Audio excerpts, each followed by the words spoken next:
Hello everybody, I am Dr. Garima Daga from Rajiv Gandhi Cancer Hospital and Research Center, Delhi. Today we are going to discuss about nipple discharge. बहुत ही common problem है. Almost 80% जो महिलाएं हैं उनको कभी ना कभी ये निपल डिस्चार्ज ज़रूर होता है. ब्रेस्ट में निपल होती है, उसके पीछे 15 से 20 जो है हमारे लैक्टिफरस डक्ट होते हैं, जिससे कोई ना कोई तरह का पानी या दूध या कोई भी हरे रंग का पानी, ब्लड वगैरह निकल सकता है, जिसको हम लोग डिस्चार्ज फ्रॉम द निपल कहते हैं. कितने तरीके के हो सकते हैं? So we can divide this into lactational discharges, non lactational discharges. जो लैक्टेशन का डिस्चार्ज है वो एब्सोल्युटली नॉर्मल होता है, जो कि हम लोग देखते हैं प्रेगनेंसी के दौरान, जब हम लोग ब्रेस्ट फीड कराते हैं उसके दौरान मिल्क का प्रोडक्शन होता है और वो जो है हम लोग फीड कराते हैं. या कोलेस्ट्रम, वो क्या होता है? कोलेस्ट्रम जो है वो डिलीवरी के जस्ट थोड़ी देर के बाद निकलना शुरू होता है. वो एक पानी जैसा सब्सटेंस होता है, तो that is absolutely normal. Then comes the non lactational nipple discharge. वो दो तरीके का हो सकता है. एक जो फिजियोलॉजिकल है, मतलब जिसमें कोई बीमारी नहीं है एसोसिएटेड, और दूसरा जो कि पैथोलॉजिकल है, जो कि कोई डिजीज या बीमारी के साथ एसोसिएटेड है. जो फिजियोलॉजिक है उसको हम लोग कहते हैं गैलेक्टोरिया. गैलेक्टोरिया क्यों होता है? क्योंकि गैलेक्टोरिया में कोई बीमारी नहीं एसोसिएटेड होती, पर वो कई बार जो है दोनों ब्रेस्ट से हो सकता है, मिल्की वाइट डिस्चार्ज हो सकता है, कभी क्लियर भी हो सकता है, कभी सिर्फ एक ब्रेस्ट से भी हो सकता है. तो उसके बहुत सारे कारण होते हैं. जो मोस्ट कॉमन कारण होता है गैलेक्टोरिया का, वो होता है कि एक हार्मोन होता है हमारे बॉडी में, प्रोलैक्टिन. प्रोलैक्टिन अगर बहुत ज़्यादा बढ़ जाता है कोई भी कारण से, कोई हार्मोनल प्रॉब्लम हमारे अंदर, कोई एंडोक्रिन अबनॉर्मलिटी है, या फिर हम लोग कोई दवाई खा रहे हैं, या ब्रेन में एक हमारा पिट्यूटरी ग्लैंड है, अगर उसमें कोई प्रॉब्लम है तो ये प्रॉब्लम महसूस हो सकती है. अब आ जाए जो हमारे को बहुत ज़्यादा कंसर्न करवाता है कि कोई बीमारी तो नहीं है, उसको हम लोग pathological non lactational nipple discharge कहते हैं. वो किस में हो सकता है? कोई ट्यूमर है. अब हमारे जो निपल के पीछे 15-20 डक्ट है, उनकी एक लाइनिंग होती है, उसमें अगर कोई ट्यूमर हो जाता है तो हम लोग उसको बोलते हैं डक्टल पैपिलोमा.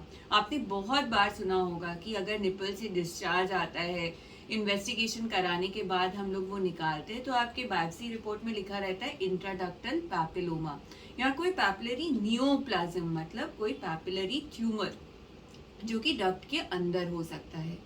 कई बार जो है पेशेंट्स कंप्लेन करते हैं, जी निपल डिस्चार्ज हो रहा है, हरे रंग का हो रहा है, गंदे से काले पानी का हो रहा है, तो उसमें डक्ट्स जो है फूल जाती हैं और उसके अंदर जो है सिक्रीशन जमा हो जाते हैं. उनको बोलते हैं डक्टल एक्टेजिया. तो डक्टल एक्टेजिया भी एक पैथोलॉजिकल कंडीशन है. सबसे खतरनाक वाली कौन सी है? कैंसर. अगर ट्यूमर पीछे है तो कई बार जो है खून जैसा डिस्चार्ज आता है, ब्लडी डिस्चार्ज. वो भी बहुत कॉमन है. वो भी ऑलमोस्ट 5 to 15% केसेस में कैंसर में निपल डिस्चार्ज देखा गया है. और क्या हो सकता है? कभी कोई इन्फेक्शन हो सकता है तो उसमें पस जैसा डिस्चार्ज आता है. तो अब ये सब जो है तरह तरह के डिस्चार्जेस हो गए. तो बेसिकली हमें जो है जब भी पेशेंट कोई भी आता है निपल डिस्चार्ज के साथ, जनरली जो है हमें अपने एक्सपर्ट को कंसल्ट करना चाहिए. तो उसमें क्या होता है कि हमें देखना है कि आपका डिस्चार्ज कैसा है, खून वाला है, ब्लडी है, नॉन ब्लडी है, कितने बार आ रहा है, कितने डक्ट से आ रहा है, एक ही डक्ट से आ रहा है, मल्टीपल डक्ट से आ रहा है, मतलब यूनिडक्टल है, मल्टीडक्टल है, एक ही ब्रेस्ट से आ रहा है, यूनिलैटरल है कि दोनों ब्रेस्ट से आ रहा है, बाइलैटरल है, कैसे आ रहा है, हमेशा आता रहता है मतलब परसिस्टेंट है, या फिर अगर उसको मैनिपुलेट करे या दबाए तभी आता है. उसके साथ कोई गांठ तो नहीं महसूस देती. आपकी एज क्या है? क्योंकि इसमें हम लोग कई बार बहुत डिफ्रेंशिएट कर सकते हैं. सपोज आपकी दोनों ब्रेस्ट से आ रहा है, बहुत सारे डक से आ रहा है, जो है सिर्फ मैनिपुलेशन के बाद आ रहा है, तो वो जनरली कोई बीमारी के साथ एसोसिएटेड नहीं होता. I have use the term generally नहीं एसोसिएटेड, एक्सेप्शंस हमेशा होते हैं.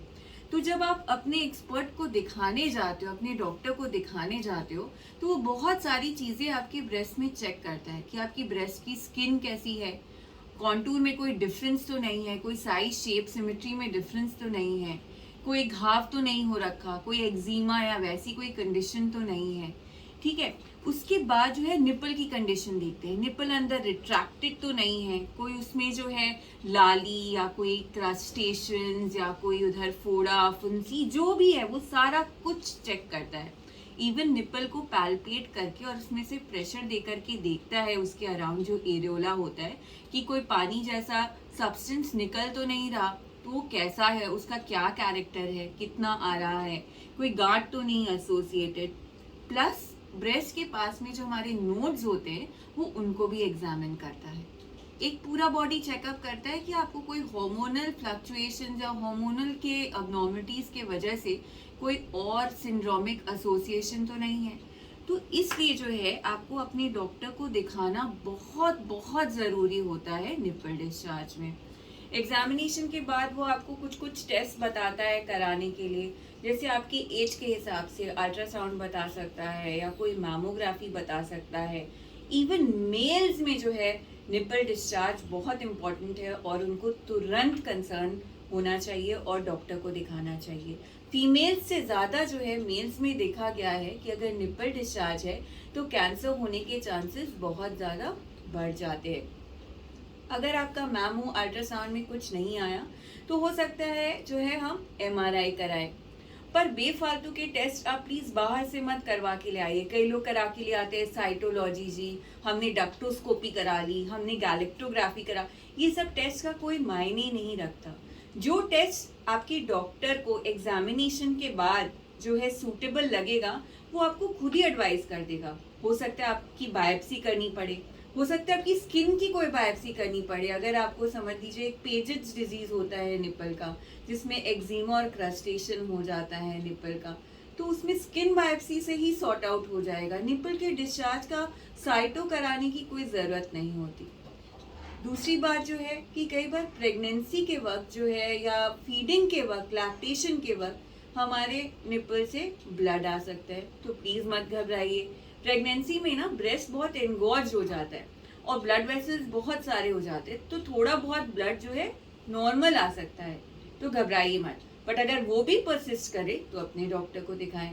कभी कभी हमारा पहला बेबी होता है, हम ब्रेस्ट फीड कराते तो थोड़ा थोड़ा हल्का खून आता है। वो इसलिए क्योंकि जो है नसें है उसमें बहुत ज़्यादा ब्लड फ्लो रहता है, तो वो वाला दूध जिसमें थोड़ा बहुत कोई ब्लड का कतरा है वो अपने बच्चे को भी पिला सकते हो, कोई दिक्कत नहीं होगी। अब अगर आपके किसी बड़ी इमेजिंग या किसी भी टेस्ट में कोई दिक्कत नहीं आई, जैसे हमने हार्मोन के टेस्ट कराए कोई दिक्कत नहीं आई, तो आप सेम कंटिन्यू करते हो।